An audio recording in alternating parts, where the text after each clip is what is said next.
Hello and welcome to the Divorce to Bliss podcast. Here you will learn all things related to healing from divorce, mind, body, and spirit, so you can create a beautiful new life filled with happiness. I'm Rachel Ruby, author of Divorce to Bliss, divorce coach, speaker, and attorney, and I'm so glad you found me here. Hello and welcome to the Divorce to Bliss podcast. I'm Rachel Ruby. And this episode is all about creating the ultimate dating list after divorce. And you may wonder, why is this important? And I've coached a lot of people through this, and I did this myself when I first started dating after divorce. And it is an absolute game changer. When you start dating after divorce, please make sure you've done the healing work first. If you go out there and date after divorce before you have healed yourself and healed your wounds, then you are going to attract the same partner as your former spouse with just a different face and a different name. So if you truly want to find the best matches for you when you are dating after divorce, you have to fall in love with you first. You have to do the healing work first. There's no other way around it. Because once you do this, you become the best version of you, and you'll feel so many changes within, in your body, in your mind, and in your perceptions, and even in your spirituality. So it is so important for you to do the healing work first. Once you are ready to date and you're feeling really good, and believe me, if you've done the healing work, there will come a time where you will just know intuitively that you're ready.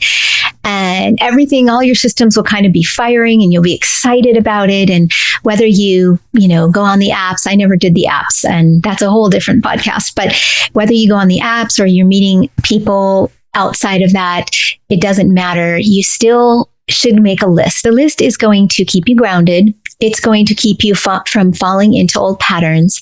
And it's always there to remind you that you want to spend your time and energy only on those partners or potential partners who are deserving of you, right? You are a prize. You are incredible. You have done the healing work and you have become the best version of you. And now you're going out there to meet people, and it's fun and exciting, and it should be that way. It shouldn't feel stressful, and it shouldn't feel like a chore until you're ready. And when you're ready, you'll feel it's like a blossoming in your heart. And I know that sounds corny, but it's really, you'll come to this point where you say, oh my goodness, I'm so ready. And when I first started dating and I made my list, I realized that there were certain caveats to making a dating list. And so I want to share those with you because it is so important to stick by these. And so you can write them down if you like. But the first one is to keep the list focused on important things.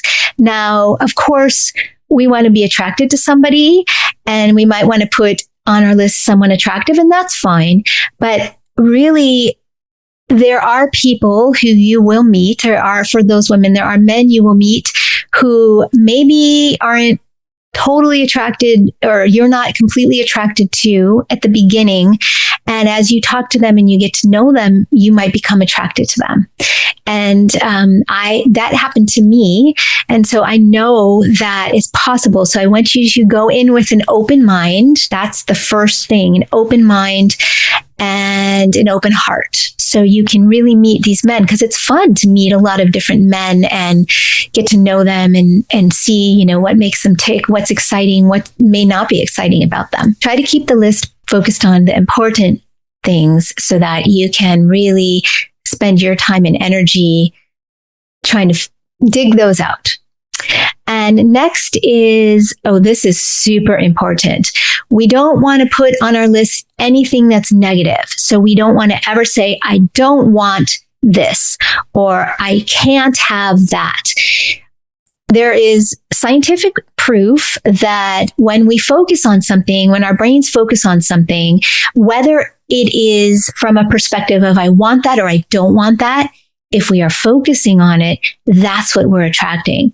So if we have a list that says, I don't want a man who's too short, and I don't want a man who is mean, or whatever it may be, you're still focusing on the I don't want and I don't need and I can't haves, right?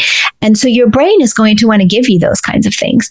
So what you have to do is you have to flip those. And so I took some of the things from my marriage, from my former spouse, that were really important to me in a partner that I didn't have with him, especially towards the end of the marriage.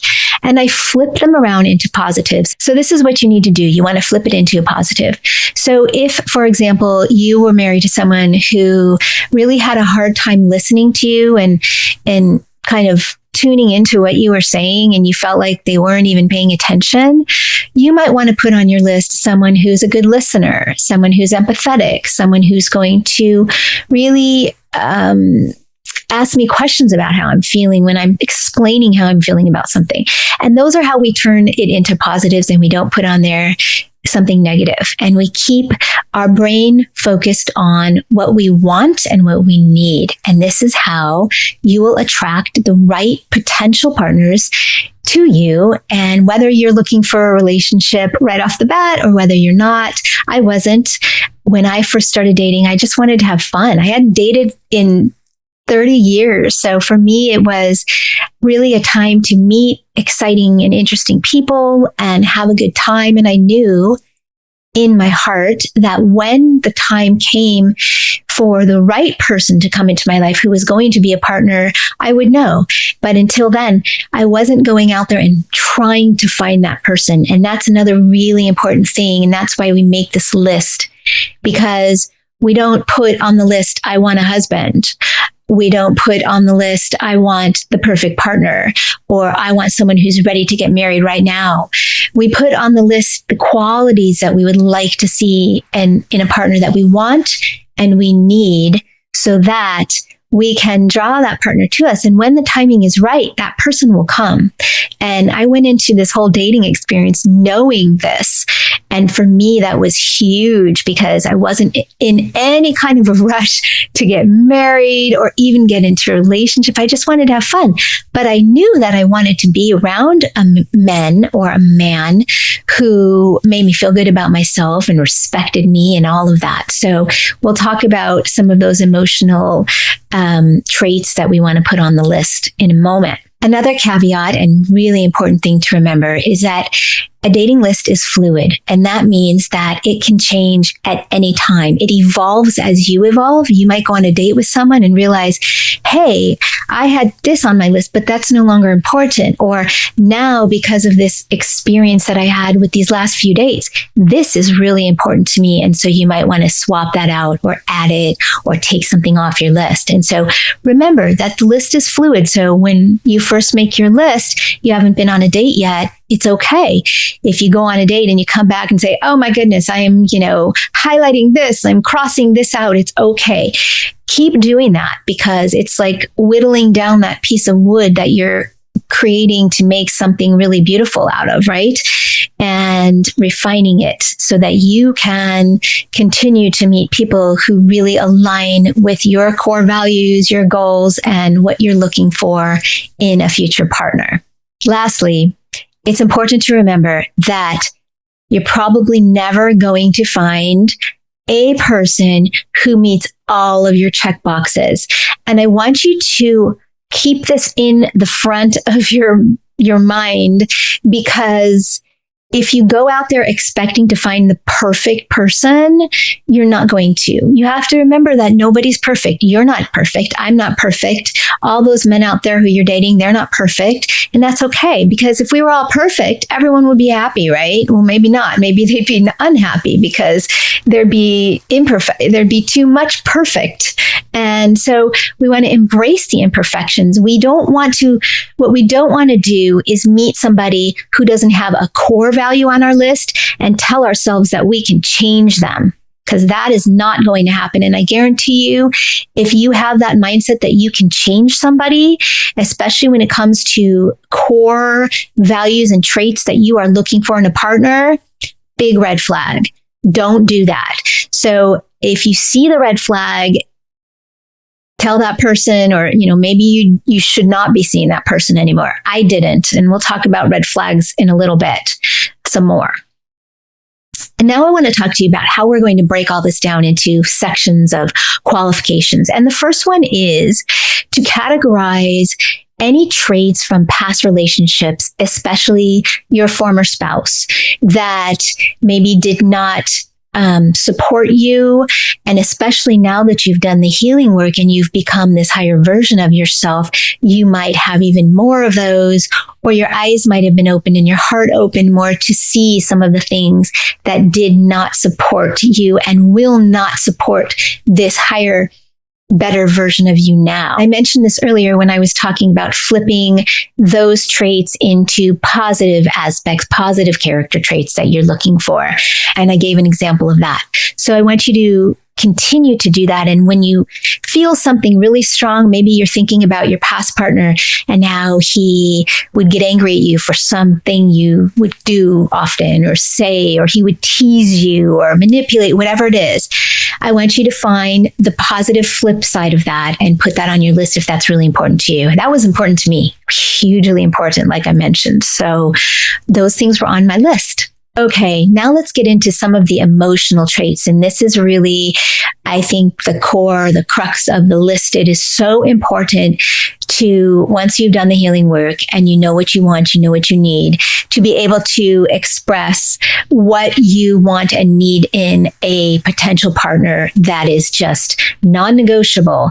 And one of the things that I believe everyone should have at the top of their list is to find a partner who is emotionally mature. Now, I know from speaking with many clients and friends and people who've been on the dating apps that there are lots of men out there who are not emotionally mature, who have not done the healing work. And sorry, guys, I'm not dissing you. There are lots of women who have not done the healing work and they're not emotionally mature as well. But because I mostly speak with women, and this can apply to men too, I want you to realize that emotional maturity, if you've done the healing work and you're now here ready to date and you have become this vastly better version of yourself and you know what you want and need in a future partner, whether it's to have fun or to have that partner or to get married down the road, doesn't matter. You need an emotionally mature man. And sometimes they're hard to find. But if you are, again, putting the right qualities on this list, when you meet people, you are going to attract that because that's what you want and need. And there might be a few that slip through and that's okay, but you know how to move away from that and stay on track with what's important to you. What does it mean to be emotionally mature? First of all, it means someone who can communicate with you as an adult and not a child. Someone who is willing to sit down and listen to a viewpoint that you are stating, even though they might not agree with it, and let you finish what you're saying and then tell you, okay, I hear you. Here's how I see it. Maybe we can come to find a common ground. We can meet in the middle somewhere. But what you don't want is someone who's going to act like a child and say, that's not how it works. Or, no, this is the right way. That's not the right way. So emotional maturity really means someone who's able to listen and someone who's able to be patient, someone who wants to hear what you have to say. That's the key, wants, and doesn't interrupt you and really wants to be a sounding board and also have tough conversations with you where you may not agree, because that's important. But it's the manner in which they do that is going to be key for you when it comes to emotional maturity.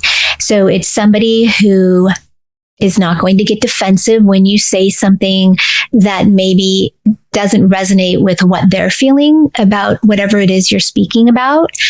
And also someone who handles any letdowns or any mistakes they may make with grace. We all make mistakes. Like I said, we're not perfect. We're human. And so if somebody's let down in some way, or if somebody makes a mistake, they handle that with grace and don't take that out on you. Don't get angry. Don't talk over you and tell you your viewpoint is incorrect. And also somebody who is willing to apologize when that is needed. And you need to be open to that as well, because fighting is I don't like to say the term fighting, but disagreement is normal amongst humans, right? And again, there's no perfect partner. Everybody will have different viewpoints at one time or another, and that's okay.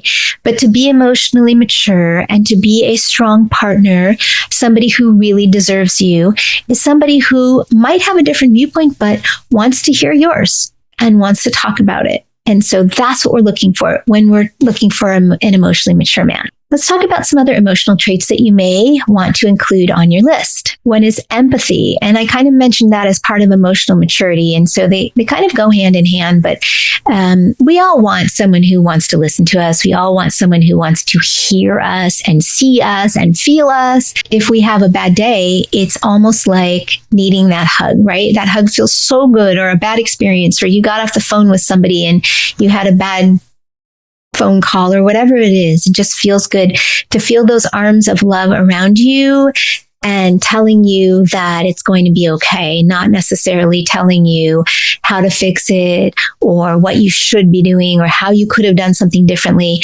When we're having a bad day or we have stress or sadness or whatever it is, we want that security, that love, that hug. Even if it's a virtual hug, even if your partner isn't around when you need that person to be around at that time, maybe they're at work or on a trip or whatever, they can give you a virtual hug by their words. So it's important to have empathy. Also, you probably want someone who's patient, someone who is thoughtful, and someone who is kind. And those kind of all are hand in hand with being emotionally mature as well. But I did want to throw those out there. Something else that people like to have on their list, and it's not so much an emotional trait, but just a trait in and of itself, is similar vision, similar ideas about certain things. And this, of course, can be very important if certain things are important to you. And this can encompass religious beliefs, political beliefs, and it can even swing completely to the opposite side of the spectrum, where maybe you're a dog lover or a cat lover, and you put on your list that you need to find somebody who feels the same about your dog or dogs or cats or whatever it may be, iguanas. But really, it's the similar interests that sometimes are important. Now, again, remember that we can't always find somebody who has all the same interests as us. That would actually be pretty boring, wouldn't it? It's kind of fun to have your own interests and have someone else who may be interested in different things. You may love Taekwondo. He may love running, whatever it is. It's fun because we all need to have our own outlets and not spend every waking minute of our time together anyway, right? And we need to be able to have things on which we connect so we can do things together. Remember that the things that are important when it comes to similar values or similar visions that we have, those things you want to put on your list. And something else that is really important to many people is work and education. And I know that this was really important to me. So if you want a man who values his work, who loves his work, or who or is successful in his work, that's important to you, put it on the list. If you want a man who is educated and that's important to you, put it on the list. Now I'm going to tell you something about myself. When I was creating my original dating list, these two things were extremely important to me. A man who was vested in his job and his work and enjoyed it. I mean, to me, that was really important because I have my own work and I wanted someone who had their own thing, right? I didn't want someone who did the same thing as me, but somebody who did something totally different and really enjoyed what they were doing, hopefully, and also was educated. This was a big one for me. This might not be important to you, but for me, it went on my list because I am highly educated. I have a doctorate, and I took some of the things from my experiences from my past marriage and turned them around into something positive. I wanted someone I could speak to who understood the way things work in the world and understood politics and understood all kinds of just things that happen out there on a daily basis and was able to communicate with me about them from that perspective of being educated. Another thing that was very important to me, and I noticed this very quickly as I met men who I was dating, was, and I put this on my list, was that the man had to be a father. And the reason I say this is because over the course of my life, men I have met, and especially once I was divorced and started dating again, men who are not fathers had a completely different perspective. When you have a child and you learn to love somebody unconditionally and you feel the love for a child who is part of you, it changes you. It changes your perspective in many ways. And so for me, that was important.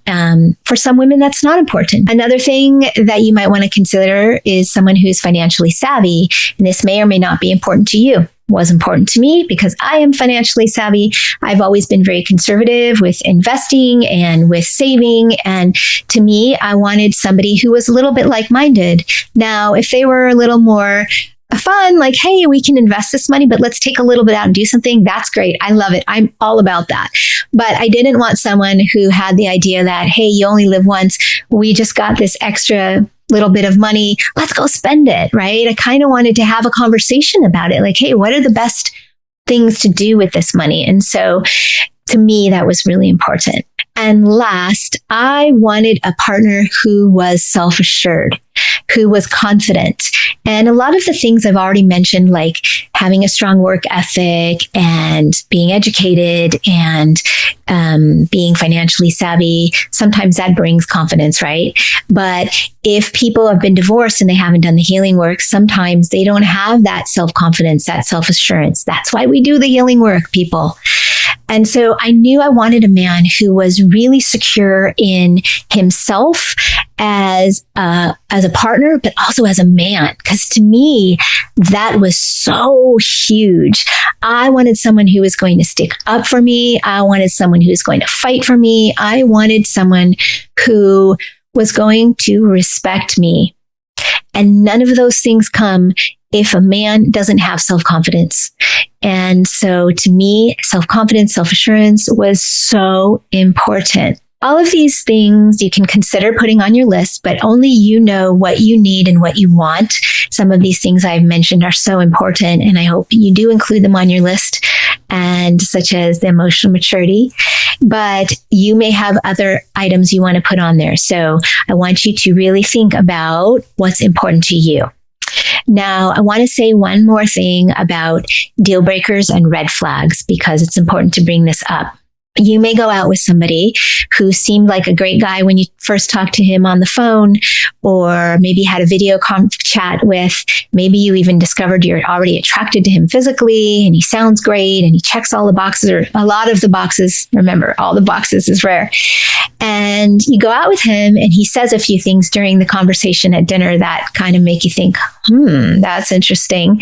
I want you to really trust those red flags, really trust your intuition. Sometimes if he didn't say something that's a deal breaker, a complete deal breaker, but he said something that felt a little bit strange, you might want to have another date and see if you still have that feeling. Sometimes people say things because they're nervous, but sometimes people say things because it's really ingrained in who they are, or because it's something that they want in a partner and they're trying to say all the right things, but something might slip out.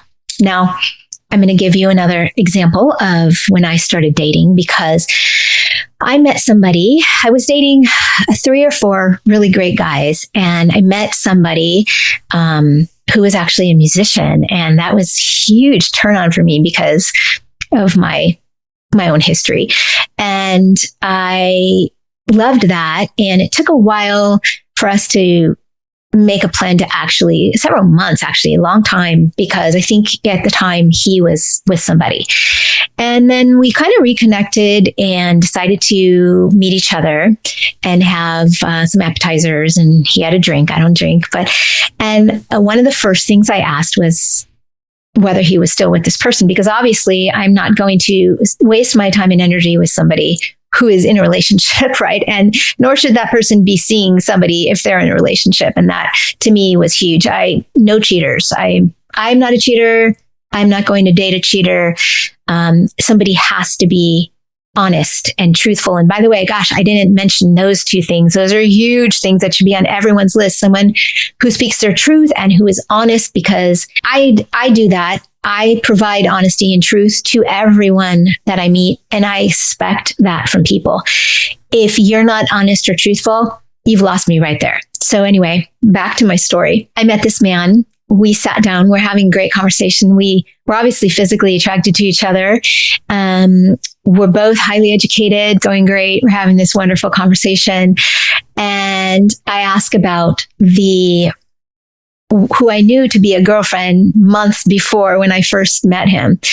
And he tells me that she is on a trip, and when she came back, that she was going to move out because they were done. So first red flag goes off in my head, right? She's not out.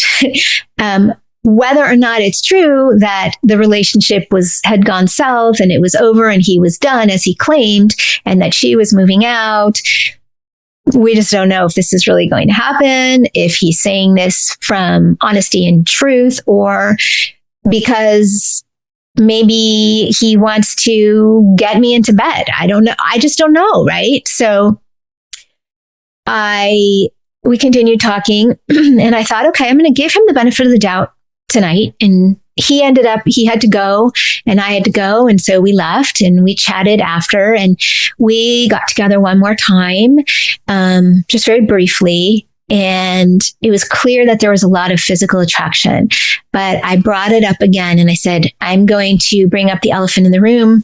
What's up with the girlfriend? And found out that she still hadn't come back, but found out that, I just didn't trust. My intuition was kind of saying, I don't know about this. And that was pretty much it. So my intuition was right, but because in the situation there was she's leaving, I kind of thought, okay, let's see what happens. And plus, I wasn't putting all my eggs in one basket. I was dating several other guys and I was just having fun. So I trusted myself. I trusted what was on my list. And it turns out that years later, they're still together and I'm really happy for them. But I did give him some advice after the fact, those months later that we just connected and chatted on the phone, and on how to treat her with a little more respect. And I think he took that advice. So hopefully that helped a little bit. And again, I'm glad I met this person. I'm glad that we had an opportunity to connect because I think he was a good man. I think he was just having some confusing feelings about his relationship, and that had nothing to do with me, and I wasn't going to get in the middle of that. So trust yourself, let your intuition guide you. And as far as your list goes, anything else that is important to you, make sure you put on that list and make sure that you continue to love yourself. You might meet the most attractive man, like in the story I just gave you, and want to be with him because he is so attractive and you think it would be so much fun.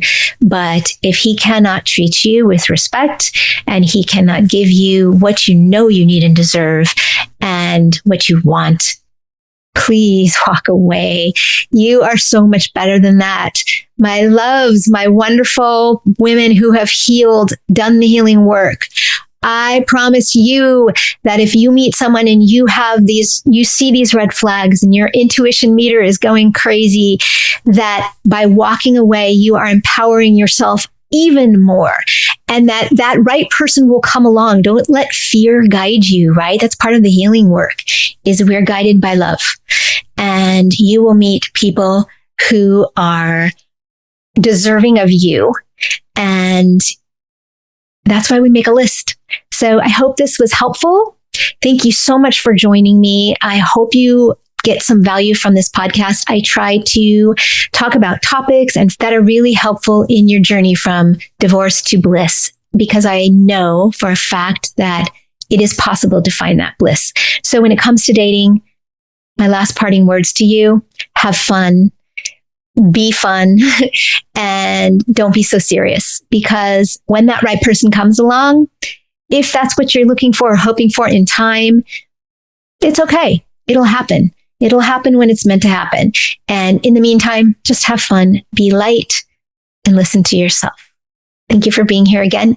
By the way, if you like this podcast, please subscribe so you can get new episodes when they drop on Fridays. Please comment. Let me know if there's anything else. Maybe you thought of something else you're putting on your list that I didn't mention. I want to hear about it.